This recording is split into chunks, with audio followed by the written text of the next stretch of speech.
अस्सलाम वालेकुम वरहमतुल्लाहि वबरकात मेरे कबूतर परवर साथियों। उम्मीद आप सब खैरियत से होंगे। बिस्मिल्लाहिर्रहमानिर्रहीम। दोस्तों, ये जैसे कि मैं कहता हूँ कि ये चैनल मैंने आप दोस्तों के लिए बनाया है और आप इसे सब्सक्राइब करें, लाइक करें और आगे दोस्तों को शेयर करें ताकि दूसरे दोस्तों को भी इससे हमारे जो मुफीद मशवरे होते हैं उनसे फ़ायदा हो सके। दोस्तों, लास्ट टाइम जो हमारे एक दोस्त थे इंडिया से, उन्होंने रिक्वेस्ट की थी मुझे टुनिया ब्रीड के बारे में, तो मैंने बताया था उसमें एक दो चीज़ें रह गई थी।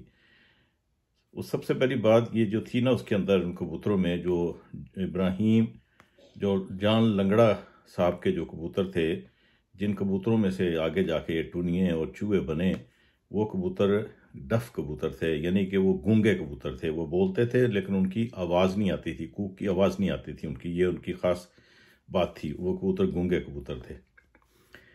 और इस बात को ख़त्म करते हैं बिफोर के हम उसके कबूतर की बात करें, शेखुपुरिया की। तो इसी दोस्त ने दोबारा फिर मुझे वो क्वेश्चन कर दिया जी कि ये मोतियों वाले के बारे में कुछ बताएं। तो चूहे के बारे में उन्होंने पूछा था। तो चूहे के बारे में तो ये है कि चूहे और टुनिए ये सेम एक ही ब्रीड से ताल्लुक़ रखते हैं, ये एक ही ब्लड लाइन है। जो आगे मास्टर जो लाला हंस राय ने जो वो जो टुनिया सा पट्ठा उनके पास गया, उन्होंने आगे से मादा लगाई और उसको उन्होंने दे स्टार्ट कॉलिंग टुनिया ब्रीड, क्योंकि टुनिया ऑलरेडी इसका नाम था लेकिन असल में थे तो जांग लगड़ा के घर से आए थे। तो उसी में से जो जब बर्बादी लगाई तो उनमें दो तरह के बच्चे निकलते थे, जोंसरे भी निकलते थे, वाइट भी निकलते थे, और कुछ छोटी चौंके निकलते थे, कुछ दरमियानी चौंके को, क्योंकि क्रॉस ब्रीड थी। मास्टर लाला हंसराज ने बाद में और भी कोई मादा लगाई, उसी में से फिर टुनिए और चूहे दोनों सेपरेट एक ही ब्लड से थे लेकिन दोनों मुख्तलिफ शक्लों के निकलते थे। परफॉर्मेंस टुनिए ज़्यादा करते थे, चूहे भी करते थे लेकिन चूहे बाद में बिगड़ गए। टुनिए तो ऑलमोस्ट अब ख़त्म ही हो गए हैं। फिर उन्होंने क्वेश्चन किया था जी कि मोतियों वाले, ये बड़ी इंटरेस्टिंग स्टोरी है। मोतियों वाले बेसिकली इनको मोतियों वाले क्यों कहा जाता है, ये बहुत सारे लोग को इल्म में शायद ये बात नहीं होगी। मैं आप लोगों को ये भी आज बता देता हूँ कि उन्हें मोतियों वाले क्यों कहा जाता है। ये इंडिया में एक शहर है देवबंद, इलाका देवबंद, बहुत सारे लोग, हमारे पाकिस्तानी लोग भी जानते हैं, और इंडिया में तो खैर इंडिया का इलाका है। वहाँ से आए थे, जौन से एक जोड़ा आया था सियालकोट, और उनके पाँव में मोती पड़े हुए थे, जिस वजह से उनको मोतियों वाला कहा जाता था। उनकी और कोई ख़ास वजह नहीं थी कि उनको मोतियों वाला के कलर की वजह से कहा जाता, उनके पाँव में मोती थे। यूजली ये ऐसे होता है कि जब आपके कबूतर निकलते हैं, कोई अच्छा को कबूतर परफॉर्म करता है या किसी जोड़े के बच्चा अच्छे उड़ते हैं, तो आप उसकी हरकत से या उसकी रंग की वजह से आप उसको नाम दे देते हैं। नाम देने का ये मतलब नहीं होता कि वो ब्रीड बन गई। ब्रीड की डेफिनेशन कुछ और होती है। जो पढ़े लिखे हैं, जिनको पता है डेफिनेशन का, तो उनको बखूबी इल्म होगा कि ब्रीड का मतलब क्या होता है। तो कोई भी जोड़ा लगाएं, अगर बच्चे उड़ रहे हैं तो उसको आप ब्रीड नहीं कह सकते, वो ब्रीड नहीं होती। वो आप एक फैमिली कह सकते हैं, फैमिली एक स्ट्रेन बन गई है जी, ठीक है, हमारे ये बच्चे उड़ा रहे हैं, लेकिन वो ब्रीड नहीं होती। हम वैसे हर एक को सो कॉल्ड ब्रीड करना शुरू कर देते हैं। तो वो जौंसरे कबूतर थे, गर्दन से नीचे गहरे थे और सर से ऊपर से थोड़े लाइट कलर थे, टोपी की तरह वाइट सी होती थी, पाँव में मोती थे, इस वजह से उनको मोतियों वाले कहा गया। वो काले जौं थे उनके। बाद में लाल मोतियों वाले भी इन्हीं में से बने। इन्हीं में से जो कबूतर थे वो फैसलाबाद गए। जो बसंत सिंह थे जो सरदार दलबीर सिंह मरहूम के वालिद बसंत सिंह साहब भी मरहूम हो गए, तो उनके पास भी गए कबूतर। फिर सियालकोट में बाबू हसन साहब थे, उनके पास गए, उन्होंने आगे से कोई और कबूतर डाले जिनमें से वो थोड़ा सा उनका कलर चेंज हो गया, उनको लाल मोतियाँ कहना शुरू कर दिया। तो ये तो थी मोतियों वालों की हिस्ट्री। और लाल मोतियों वालों की परफॉर्मेंस बहुत अच्छी है। काले मोतियों वाले मैंने कभी कहीं उड़ते देखे नहीं, कभी सुना नहीं। कभी एक आध कोई उड़ गया हो, लेकिन मेरे इल्म में नहीं। ना ही मैंने कभी चूहा उड़ता देखा है। टुनिया हाँ हमने ज़रूर उड़ते देखे हैं, बहुत अच्छी परफॉर्म की है। सियालकोट के बटेरे कबूतरों ने बहुत अच्छी परफॉर्म की है। अब बटेरों के मतलब मैं आपको बताता चलूँ कि बटेरों को भी बटेरा क्यों कहा जाता है। बटेरों को बटेरा इसलिए कहा जाता था कि अगर आपने किसी दोस्त ने कोई पुराने कबूतर देखे हों, मेरे नज़र से एक दफ़ा एक ब्लैक एंड वाइट पिक्चर गुजरी थी, और मैं काश कि मैं उसको सेव कर लेता आप दोस्तों को दिखाने के लिए, कि वो उनके जो जौं होते थे ना गर्दन के ऊपर, जैसे बटेरे का एक ब्राउन सा कलर होता है और उसके ऊपर काले काले मोटे मोटे से जौं होते हैं थोड़े डिस्टेंस के ऊपर, उन कबूतरों के इस तरह का कलर था कि उनके जौं इस तरह के थे कि जिनकी वजह से उनको बटेरा कहा जाता था। तो इसी तरह कबूतरों की हरकत या रंग की वजह से कबूतर का नाम रखा जाता है। जैसा कि मैंने कहा, उसे ब्रीड नहीं होती कि आप एक जोड़ा लगा दिया तो आप उसको ब्रीड करना शुरू कर दें, नहीं। जब ब्रीड का मतलब जो होता है, जो दोस्त समझते हैं, ब्रीड का मतलब है कि एक तरह की परफॉर्मेंस होती है कबूतरों की, एक तरह का रंग होता है, एक तरह का बॉडी स्ट्रक्चर होता है, एक तरह की आंख होती है, बॉडी स्ट्रक्चर भी, पर भी एक तरह का होता है। अब अगर उनके बच्चे भी आगे से जो उनकी जो जनरेशन चलती है, वो फिर सेम वही क्वालिटी, वही परफॉर्मेंस, वही सब कुछ रहता है, इसलिए उसको ब्रीड कहा जाता है कि उनकी जो खसलतें हैं, जो उनके माँ बाप या दादा दादी से जो आ रही हैं, वो सेम रहें, कलर भी चेंज ना हो, आँख भी ना चेंज हो, तो वो आप उसको एक ब्रीड कहते हैं। लेकिन फिर मेरी नज़र में जितने भी हाई फ्लायर हैं, ये सब एक ही ब्रीड है। इसको मैं तो ब्रीड कंसिडर नहीं करता जी। कलसरा को और ब्रीड है, सफ़ेद ओक ब्रीड है, जितने भी हाई फ्लायर हैं ये एक अलग ब्रीड है। ये लो फ्लायर वो अलग ब्रीड है, रेसिंग पिजन वो अलग ब्रीड है, ये टुकड़ी वाले या कोई और कबूतर होंगे वो अलग ब्रीड है, क्योंकि उनकी खसलतें और हैं, उनकी आदत और हैं, उनके जीन में जो खसलत है, उनके उड़ने का स्टाइल या उनकी हर चीज़ अलग है। तो जो हाई फ्लाई कबूतर हैं, इनके कलर डिफरेंट है, लेकिन ये ब्रीड है कि आप ये ख़ानदान कह सकते हैं जी कि एक ख़ानदान कलसिरा का, सफ़ेद जौंसरों का, ये कह सकते हैं। लेकिन आप उसको किसी एक को नाम निहाद ब्रीड का नाम नहीं दे सकते जी कि मेरा ये ब्रीड है। ब्रीड हाई फ्लीट सारी वो एक ही ब्रीड है। आप कलर कह सकते हैं कि ये कलसिरे जौंसरे हैं, या किसी साहब का नाम लें जी, उनके कबूतर हैं, आप ये उनको कह सकते हैं। तो अब आ जाते हैं शेखुपुरिया ब्रीड के ऊपर। एक और दोस्त ने भी सवाल किया था जी कि शेखुपुरिया के बारे में बताएं। शेखुपुरिया कबूतर जो था वो मैं देखा नहीं, क्योंकि मेरे खान साहब से मुलाकात से पहले का ये किस्सा है। ये कबूतर खान साहब मरहूम उस्ताद इखलाक अहमद खान साहब के एक कज़न हैं, उनका नाम है आफ़ी खान। वो शेखुपुरा पाकिस्तान में एक सिटी है, जो इंडिया वाले या दूसरे दोस्तों के लिए मैं मेंशन कर रहा हूँ। वहाँ पे वो रहते हैं शेखुपुरा में। तो वहाँ पे उन्होंने वो एक कबूतर पकड़ा था जो बेसिकली वो कमगर कबूतर था वो, लेकिन वो था बड़ा लाजवाब कबूतर। वो रात को बसा पकड़ा या जैसे भी उनके पास पकड़ा है, इसके मेरा इल्म नहीं है। वो उन्होंने ला के खान साहब को दे दिया, क्योंकि खान साहब तो बहुत शौकीन आदमी थे, उनके तल्लुकात भी थे, वसाइल भी थे, लोग उनको गिफ्ट भी कर देते थे, उनको देना भी, उनसे तल्लुकात रखना भी अपना फ़ख्र समझते थे। ये बस शरीफुल नफ्स इंसान थे, बहुत अच्छे इंसान थे और बहुत अच्छे कबूतर परवर थे। तो उनके पास वो कबूतर आया शेखुपुरिया। उन दिनों जो उस्ताद मियाँ नज़ीर लनियानी वाले मरहूम, इनके और मैर असगर जो खासे मशहूर हैं कबूतरबाजों में, इनके खान साहब के साथ बड़े अच्छे मरासम थे। They are very close. तो वो मियाँ नज़ीर और मैर असगर ये सारे, और इनके शायद वालिद भी थे मियाँ मोहम्मद हुसैन, ये सारे खान साहब के पास विज़िट करने आए। तो उन्होंने आके उनके पास वो कबूतर देखे। तो उन्होंने वो कबूतर देखा मियाँ नज़ीर ने, क्योंकि मियाँ नज़ीर को कबूतर की परख थी, उसको शनाख्त थी, वो दूर अंदेश था कबूतर के बारे में, कबूतर को समझते थे मियाँ नज़ीर साहब। तो उन्होंने खान साहब से डिमांड की और खान साहब ने उनको वो कबूतर दे दिया, क्योंकि उनके मरासम बहुत अच्छे थे। उन्होंने उधारा करके या जैसे करके मांगा, तो इस डिटेल का मुझे नहीं पता जी, मुझे इतना पता है जो मुझे खान साहब ने ये स्टोरी सुनाई थी ये बजाते खुद। तो वो कबूतर ले गए। वो जब कबूतर ले गए, तो जब मेरी खान साहब से मुलाकात हुई, तो उस वक़्त फिर जब मेरी इनसे मुलाकात हुई, तो अक्सर दोस्त जो थे दोस्तों के बारे में वो जिक्र करते होते थे। उन्होंने एक दफ़ा मेरे से जिक्र किया जी कि हमारे दोस्त हैं मैर असगर, उनके पास बड़े अच्छे कबूतर हैं, बहुत कबूतर हैं, 70 फुट लंबा उनके खुडे हैं। तो ये मेरे लिए नया था, ये 70 फुट लंबे। हम तो छोटे छोटे, बल्कि मेरे पास तो खुडे थे ही नहीं। हम तो, हमारा जो शुरू में शौक़ था, हमारे जो दोस्त यार थे, उनका काबकों में बना के रखते थे, कमरे में काबक बना लेते थे। उनके इंडिविजुअल अलग अलग दरवाजे होते थे, 6 खाने की काबक, 4 खाने की काबक या 2 खाने की काबक, मैक्सिमम 6 खाने की होती थी, क्योंकि हैवी होती थी, कभी उठानी हो तो मुश्किल हो जाती। उसमें 2-2, 3-3 उसके मंजिलें होती थी, उसमें हम जोड़े रखते थे। तो जब लाहौर आए तो यहाँ भी आके फिर जब हम शिफ्ट हुए, तो हमने हमारा एक छोटा सा सर्वेंट क्वार्टर था, उसके अंदर मैंने कबूतर रख दिए थे। बाद में फिर मैंने छत पे खुड्डा बनाया। तो जब उन्होंने मैंने कहा जी कि हमारे दोस्त हैं मैर, उनके पास 70 फुट लंबे खुड्डे हैं, तो खैर मुझे बड़ी हैरानगी हुई कि मैंने कहा चलो मैं देखूंगा, तो कहते मैं कभी किसी दिन लेके जाऊंगा। ठीक है, फिर खान साहब मुझे लेके गए, वो एक अलग अलग स्टोरी है, वो भी मैं आपको इंशाल्लाह सुनाऊंगा, ये भी is very very interesting story. बहरहाल वो फिर खान साहब के घर एक दिन मैं बैठा हुआ था, ये शेखुपुरा की हम किस्सा कर रहे हैं, तो उनके अंदर बैठे हुए तो बातों की हो रही थी कबूतरों की, तो मैं कबूतरों को डिफाइन कर रहा था जी कि कबूतर में ऐसी चीज़ होना चाहिए, ऐसा पर होना चाहिए, ऐसा जिस्म होना चाहिए, ऐसे उसके पंजे होने चाहिए, ऐसी नोक होनी चाहिए, ऐसी दुम होनी चाहिए, जो भी कबूतर में बारखूबी होती है, जो मुझे थोड़ा बहुत इल्म आता है उसके बारे में बात कर रहा था। तो खान साहब ने मुझे कहा, यार ये जो तुम मुझे बता रहे हो ना, ये सारी चीज़ें तो मुझे मियाँ नज़ीर के कबूतरों में नज़र आती हैं।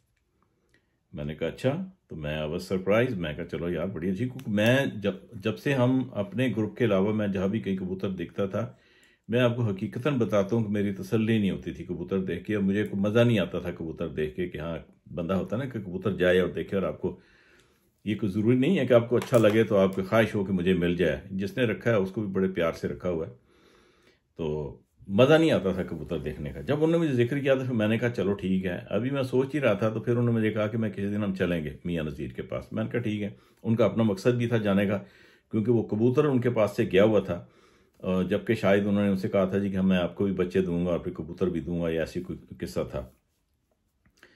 खैर एक दिन, ये उस ज़माने की बात है जब सेल फोन वगैरह नहीं होते थे, मैं मॉडल टाउन में रहता था, खान साहब जमान वहाँ रहते थे अपनी सास के घर, इनका घर था बेगम रोड पे, वहाँ पे रहते थे। बाद में इन्होंने अपना घर बनाया था जमान पार्क में, जिसकी कंस्ट्रक्शन में मैंने और मैं असगर ने काफ़ी पार्टिसिपेट किया था। यानी कोई कस्टमर, ये तो ऑफिस में होते थे क्योंकि इनकी गवर्नमेंट की जॉब थी, तो हमारे पास टाइम होता था तो हम उनकी हेल्प कर हम के लिए चले जाते थे वहाँ पे कंस्ट्रक्शन के लिए।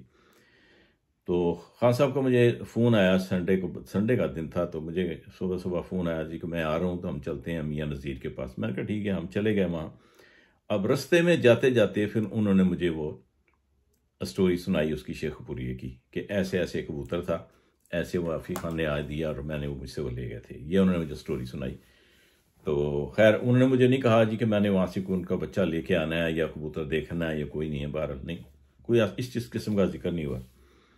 जब वहाँ पहुँच गए हम, तो ये मियाँ नज़ीर साहब का घर तो शायद ऐसी गली थी, गली में लेफ़्ट साइड पे शायद उनका घर था, राइट साइड पे सीढ़ियाँ चढ़ के एक उन्होंने छोटा सा डेरा बनाया हुआ था, जहाँ पे ऊपर एक कमरा था और सामने शायद एक या दो खुड्डे थे, मुझे एग्जैक्टली सही याद नहीं है, हो सकता है मैं मिस्टेक कर रहा हूँ, मुझे लगता है दो थे या एक ही बड़ा सा खुड्डा था, शायद दो थे।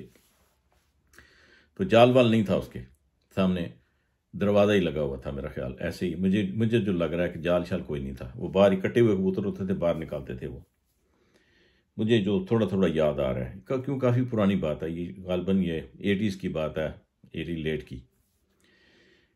खैर जब बैठे उन्होंने कबूतर शबूतर दिखाया, मैं कबूतर देखता रहा। बहरहाल जिस तरह वो डिस्क्राइब किया था खान साहब ने, कुछ दो चार कबूतर मुझे अच्छे नज़र आए उनके, लेकिन ज़्यादा नहीं। और फिर मुझे ये पता चला कि इनके ये कबूतर सिर्फ डेरे पे हैं, बाकी कबूतर इनके अपने जहाँ फैमिली रहती है, जनान खाना उसे कहते हैं, वहाँ उन्होंने मेन कबूतर उन्होंने वहाँ रखे हुए हैं। बहरहाल वो फिर किस्सा मुख्तसर कि उन्होंने फिर उनको दो पट्ठे दिखाए मियाँ नज़ीर साहब ने खान साहब को, जी ये आपके शाहवाल शेखपुरिया के दो पट्ठे हैं। गालिबन उनको गिफ्ट करना चाहते थे या आई डोंट नो क्या था। बहरहाल जब उठ के आने लगे तो उनमें एक दुमचीर था और एक दुमचीर नहीं था।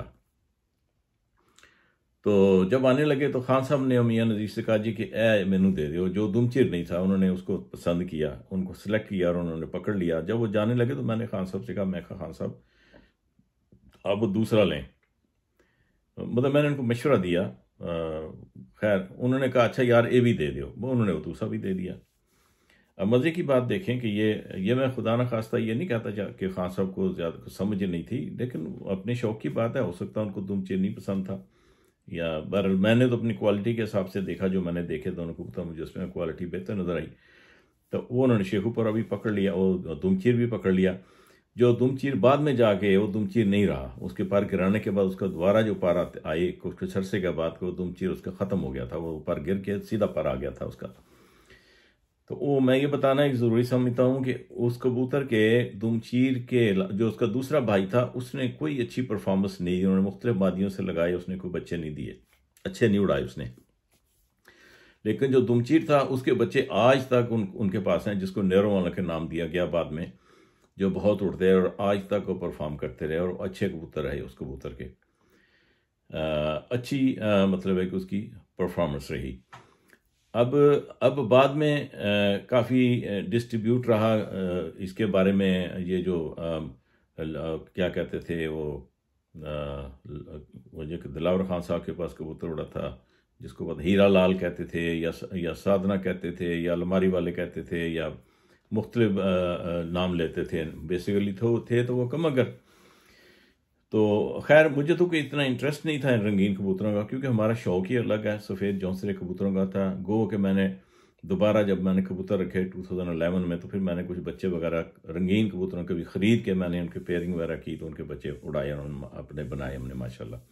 कोई एक आध बड़ा कबूतर भी कहीं से ख़रीदा। बहरहाल मैंने लिए ऐसे कबूतर, बच्चे ख़रीदे, कुछ बड़े कबूतर ख़रीदे, उनको बनाए।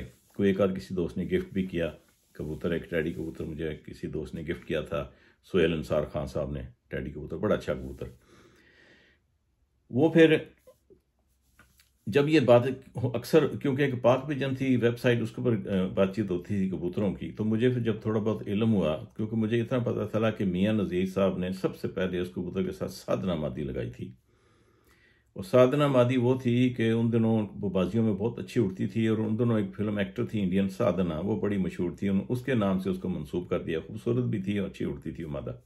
सबसे पहले उन्होंने साधना लगाई। खैर उसके बाद बात आई गई हुई, जब भी काफ़ी बहस वहस चलती रही, तो फिर मैंने एक बार फ़ोन किया मियाँ नज़ीर से भी बात हुई, शायद मियाँ नज़ीर तो उन दिनों काफ़ी बीमार थे। फिर मियाँ रऊफ़ से मेरी बात हुई, वो भी मेरे दोस्त थे। मियाँ रऊफ़ से मैंने बात करते करते फिर मैंने उनसे पूछा, मैंने कहा जी मियाँ साहब मुझे एक बात बताएं, ये जो शेखपुरिया कबूतर है ये लाया, ये जो आप लोगों के पास से मुख्तलिफ कलर के ये कमगर निकले, कोई फीके, कोई गहरे, कोई जालदार, कोई इस तरह के निकलते थे, इसकी क्या वजह थी? उन्होंने कहा जी कि वो जो शेखपुरिया कबूतर था, क्योंकि बाद में तो इनके मियाँ नज़ीर साहब के और मियाँ रऊफ़ साहब के कोई ख़ानदानी रंजश की आ जाए, और किस वजह से कुछ मेरे ख्याल उनकी आपस में इख्तलाफ भी हो गया या अलग-अलग हो गया, वरना पहले ये हर वक्त यकजान होते थे, इकट्ठे ही होते थे, बिल्कुल बड़ा प्यार था इनका आपस में। तो वो उन्होंने मुझे कहा कि हमने वो साधना कबूतर जो है, वो जो कबूतर शेखपुरिया कबूतर है, मियाँ नज़ीर साहब ने और हमने मुख्तलिफ मादियों से लगाए, मुख्तलिफ मादियों से निकल आए, और मुख्तलिफ मादियों से उनके मुख्तलिफ रंग निकलते रहे। जब मुख्तलिफ रंग निकलते रहे कि रंग की मुनासबत से या उनकी परफॉर्मेंस के मुनासबत से, किसी का नाम कुछ रख दिया, किसी का नाम कुछ कर रख दिया। एक उन्होंने रखा था, एक ख़ानदान बना था, उसका नाम पटवारी रख दिया था उन्होंने। फिर ये मुख्तलिफ मतलब इनके नाम रखे गए। तो बेसिकली ये औलाद उसी एक शेखपुरिया की है। गो मैंने ये नहीं कहता कि कमगर पहले बहुत अच्छे नहीं थे या परफॉर्म नहीं करते थे, और यकीनन अच्छे कबूतर थे, कमगर अच्छे कबूतर थे, जिनका एक्चुअली ऑरेंज जो क्या था ना, ये जहाँ से जो आए थे रीजन, ये एक्चुअली ये भोपाल से आए थे कबूतर। ये जो कमगर कबूतर थे, ये भोपाल से जो थे ना, ये कमानगर, ये जब क्योंकि वहाँ पे काम वाम करने जाते थे मुख्तलिफ सिटीज़ में, तो ये कमगर कबूतर ये वहाँ से लेकर आए थे भोपाल से। ये भी मैं हिस्ट्री आपको एक जाते जाते ये भी स्टोरी सुना देता हूँ, इनकी हिस्ट्री क्या है। और बता रहा था कि वो वाकई बहुत उड़ते थे कबूतर, लेकिन वो कबूतर भी इन्हीं में से था। गालबन यहीं से कहीं से गया होगा, किसी ने ले गया होगा, या वैसे मौसम की नज़र भी कुछ नज़दीक या कसूर और लाहौर कुछ ज़्यादा दूर नहीं है, पकड़ा गया होगा। कबूतरबाज दूर भी गिर जाते हैं। तो लेकिन उस कबूतर ने कमगर कबूतर और बेहतर कर दिए, और फिर एक अच्छे फेंसर के पास पहुंच गया है मियाँ नज़ीर, चूँकि अकल भी रखते थे कबूतर परवरी की, कि उन्होंने समझ भी रखते थे, वो कबूतर की शनाख्त भी थी उनको, और जोड़ा लगाने में भी माहिर थे वो। तो उन्होंने उस कबूतर से जो ज़्यादा जो कमगरों में जो निखार आया, जो खूबसूरती आई, जो परवाज़ें आई, वो उनकी वजह से। गो के इनमें परवाज़ें बहुत ज़्यादा थीं, बाद दफ़ा इतने ज़्यादा थे कि जल्दी बहुत कर जाते थे, तेज़ी करते थे। जैसे हमारे पास भी कभी जोड़ा से लगता है जो तेज़ी कर जाता है, फिर हम उसको ब्रेक लगाने के लिए और दूसरा क्रॉस डाला जाता है। तो ये तो थी इन कबूतरों की स्टोरी। तो ये कमगर इतने अच्छे कबूतर थे, ये मैं आपको जाते जाते एक और स्टोरी सुना जाता हूँ। ये मिस्त्री दीन साहब की, जब उन कमानगरों से जब बाजियाँ लगती थीं, ये हमेशा हर बंदे से जीतते थे मिस्त्री दीन। लेकिन जब वो कबूतर उनके पास आए, जब उन्होंने उड़ाने शुरू किए, तो वो कबूतर बहुत उड़ते थे। जब वो कबूतर उनके पास आए, उन्होंने उड़ाए, जब उनके साथ बाजी लगाई, तो वो कमानगर मिस्त्रियों से हार गए। वो हारने की वजह ये नहीं कि उनके कबूतर उड़े नहीं, कबूतर इतने उड़ते थे कि वो सारे के सारे रात रह गए, कबूतर बैठ ही नहीं सके सामने निकल के, इतनी परवाजें थी उनके अंदर। और मिस्टरउद्दीन साहब जीत गए, लेकिन उसके बावजूद जो अच्छे खिलाड़ी होते हैं, मिस्टरउद्दीन साहब मिठाई का टोकरा लेके उनके घर गए, उनके कहे जी टेक्निकली तो मैं जीता हूँ आपसे, जो असूल है कबूतरबाजी का उसके हिसाब से तो मैं जीता हूँ, क्योंकि मेरे कबूतर बैठ गए और आप, लेकिन उड़े आपके कबूतर ज़्यादा हैं, तो लिहाजा उसकी नज़र से मेरी तरफ से आप जीते हैं, ये मैं आपको मुबारकबाद दे रहा हूँ। तो उन्हें वो मिठाई का टोकरा देकर आए थे। ये तो है शेखुपुरियों की हिस्ट्री। तो दोस्तों फिर इसी चैनल को सब्सक्राइब करें, फॉरवर्ड करें, लाइक करें और अगले दोस्तों को शेयर करें। इंशाल्लाह अगले वीडियो तक के लिए अल्लाह हाफिज़, फिर इंशाल्लाह मुलाकात होगी, तब तक के लिए खुदा हाफिज़।